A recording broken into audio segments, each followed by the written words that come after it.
এটা হলো girls outing এর পার্ট 2। সরি, আমাদের ভিডিওটা পোস্ট করতে অনেক দেরি হয়ে গেছে। ফাইনালি আমরা আমাদের খাওয়া দাওয়া শেষ করে এসির হাওয়া খেতে খেতে একটু আড্ডা মারছিলাম সবাই মিলে। আমার খুব ঠান্ডা লাগছে, আমার পিছনে এসি আছে।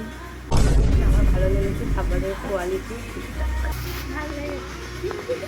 ইয়া লম্বা একটা বিল পেমেন্ট করে আমরা গুটি গুটি পায়ে এবার বাইরে বেরিয়ে পড়লাম। রাস্তাঘাটে বেরিয়ে আমরা এমনভাবে হাসি মজা করতে থাকি যাতে আমাদের লোকে দেখে পাগলেই ভাবে। দেন বড় লোকদের মলে ঢুকে বুঝলাম এখানের হাওয়াটাও ব্র্যান্ডেড, আর আমাদের পকেট তো ততক্ষণে হালকা করে প্যানিক অ্যাটাক খাচ্ছে। फिर वही बात आ जाएगी, जो गरीब हो ना आदमी, यो साला अपनी आदत से गरीब हो। এখন টাইমটা এভাবে ওয়েস্ট করতে হবে, গরমে যাওয়া যাবে না। চুপ করে বসে থাক। কেমন লাগলো এইটা দেখে কেমন লাগলো?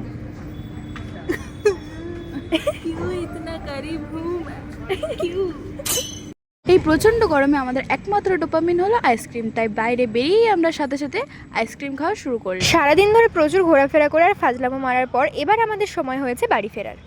150 টাকা দিয়ে মশলা কোক খেতে না পারায় আমরা সেই দুঃখ ভোলাতেই একটা ছোট্ট কোক নিয়ে বাড়ি ফিরছিলাম। বাড়ি ফিরে মশলা কক্ষে তারপর আমরা শান্ত হলাম।